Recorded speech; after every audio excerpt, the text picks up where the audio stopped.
Hey everyone, welcome back to FSi DFS. Another week of these preview videos for you. Today we're looking at the 9-game main slate on DraftKings. Probably correlates over to FanDuel as well, but we'll break down the sheets where the rankings are, go through some value plays, and yeah, we'll be on our way. So again, thanks for watching. Appreciate it. Hit that subscribe button down below and let's dive in. So, 3 pitchers priced above 9K, Ryan, Lodolo, and Pepio. Ryan is the clear-cut SP1 on this slate, facing off against the White Sox. In cash, he should be very highly owned. 10.4K, I'm just locking him in, not even thinking twice about it. Lodolo and Pepio after that, I feel like they're very similar. Lodolo is going to give you a higher upside with his strikeout rate, but he does have a tough matchup facing off against San Diego, a very lower strikeout rate team against left-handed pitching. Pepio on the other side, a little bit of a higher floor, but not as high of a ceiling, in my opinion. Very similar, honestly, the only thing separating them is $700. Outside of that, Lodolo, higher ceiling, Pepio, higher floor.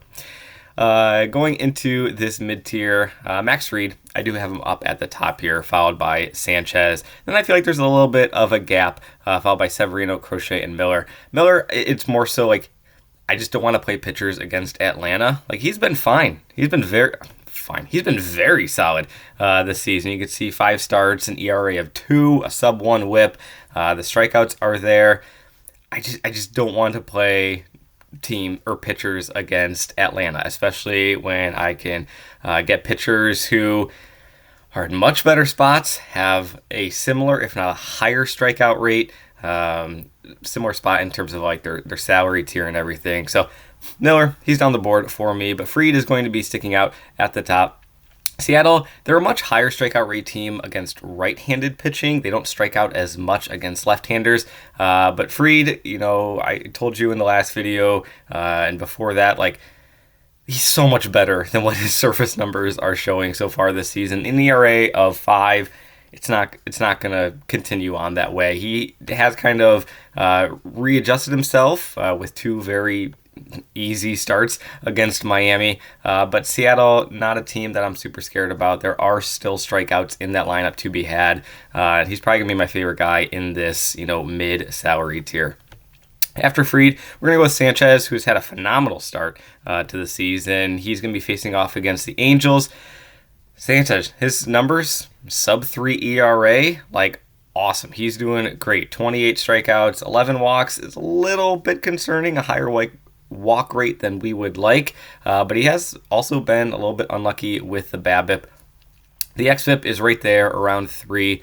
They think that the analytics think that this is going to be a sustainable thing for Sanchez moving forward. High on him, before the start of the season, in terms of like his seasonal projection. And I do like this matchup again, facing off against the Angels. Just don't pitch to Trout. It's that simple. That's all you have to do. Yet teams are still pitching to him, and he's got double digits home runs already. Crazy. After that, we're going to go with Garrett Crochet, facing off against Minnesota. Minnesota, very similar to Seattle in that they strike out a whole heap ton against right-handed pitching, but they don't strike out as much against left-handed pitching. Crochet was absolutely dominant when he bursted onto the scene in those first 3 starts against Detroit, Atlanta, and KC, but recently it's been a whole separate ball game for him. He actually just played this exact Minnesota team last time out. Didn't go so well. I'm not expecting like an absolute train wreck by any means. Like, this guy certainly shows he has the upside. He's a monster on the mound. Like, he's super tall. I think he's 6'6". So I do like him in that regard, but like in terms of like the upside. But at the same time, I have some hesitations, especially going back to back against the same opponent. I feel like pitchers just struggle in that second start, when facing off against a team that is the same as their previous start. I don't know why it was so difficult for me to say. Severino, he's fine. I guess I have Crochet below Severino. Yeah. Going into the low tier, Tyon and Falter, and then I feel like there's like a gap Really, these are like the main two guys that I would have interest in if I am going down into this lower tier. Falter, you can't ignore what he's been able to do so far this season. I don't expect it to be sustainable throughout the course of the entire season. I mean, 4 straight starts with 2 or fewer earned runs against Baltimore and Philly and like a hot Mets team at that point in time. Like, I don't know. I still don't think it's going to be sustainable for him. You can see his strikeout rate is indeed down, but still, he's facing off against Oakland. It's just a dream matchup and a great ballpark for pitchers, especially with that like massive foul ball territory. For some easier pop fly outs in foul territory. Again, I don't think it's going to be sustainable for him throughout the course of the season, but for this slate in particular, at this price tag and the matchup, I don't mind him at all. And then Tyon at 7.5K facing off against the Mets. I do like him here. 2 starts so far. There was a little bit of concern going into this Houston game of how stretched out he was going to be in his last start, but I mean, he still went 90 pitches, so he's fully ready to go. No concerns about that there. So if I was going to be like breaking down the pitchers into like tiers or like projected ownership and everything, I feel like Ryan and Fried could be a really popular combination, especially in like cash games. So Ryan Fried, and then it'll give you some cheap Minnesota bats that you can pair with them, because like you can see the top bats are going to be very expensive today.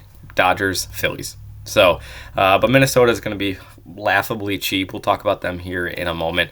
But I think that Ryan Fried's going to be very popular. Lodolo, GPP, Target, Pepio, kind of the same deal, even though he has a little bit of a higher floor and a lower ceiling than Lodolo does. I wouldn't really go below Crochet here. I just really don't have much interest in Miller against Atlanta, and then Tyon and Falter for sure.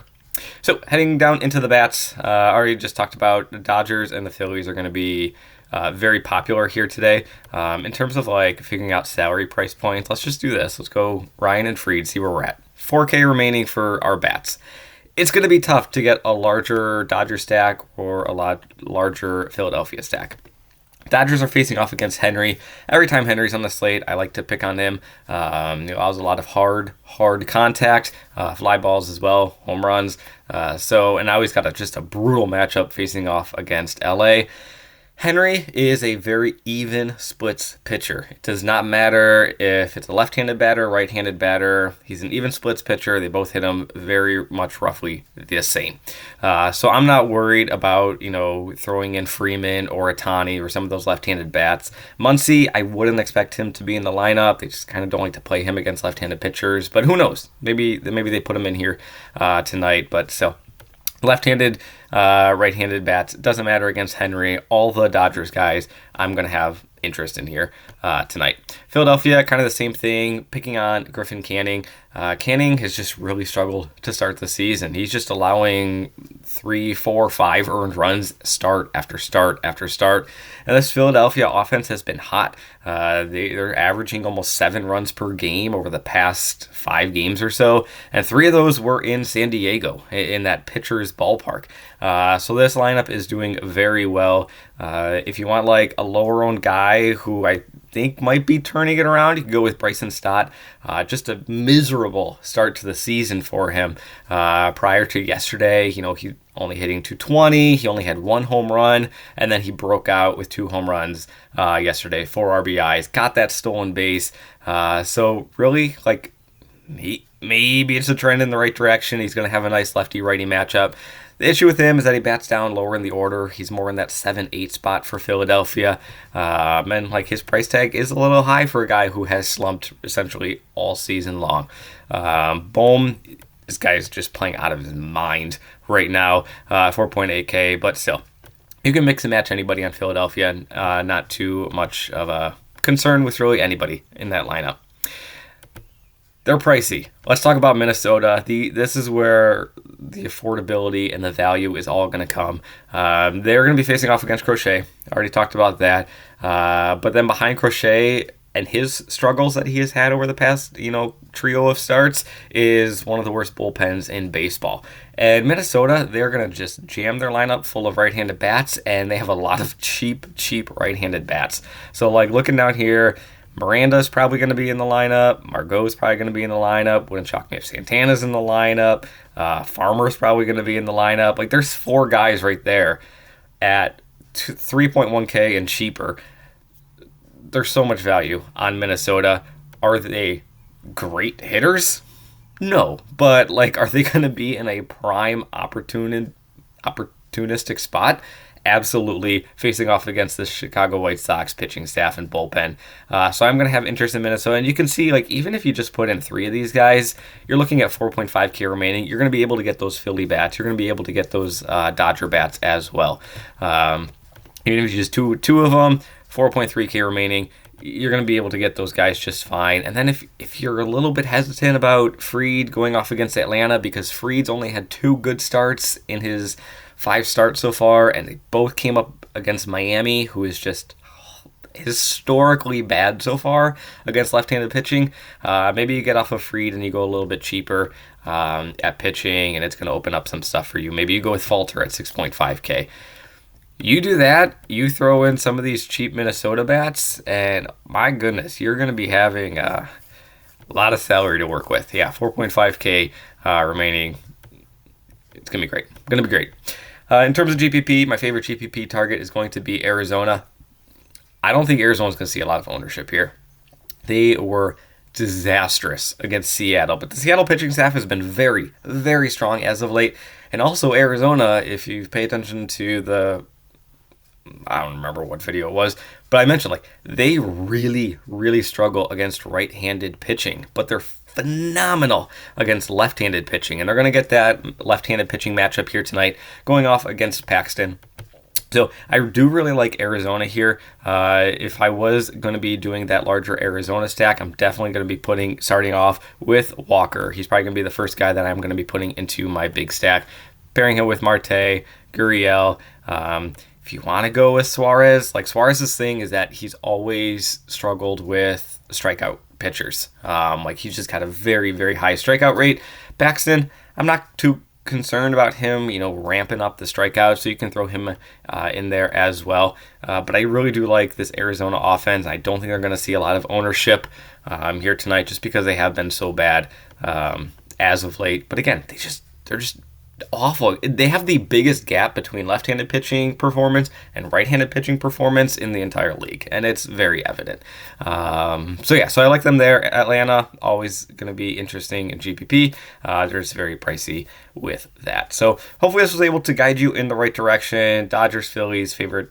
Minnesota's going to be super cheap. So thanks for watching. Really do appreciate it. Good luck in all of your contests here tonight. Mega Roller is going to be back tomorrow for the Tuesday slate. And then Wednesday, we got a doubleheader. I'm going to be covering the early slate. He's going to be covering the later slate on Wednesday. But for now, let's focus on Monday. Hopefully this was helpful for you. And good luck in your contests. We'll see you in the next one.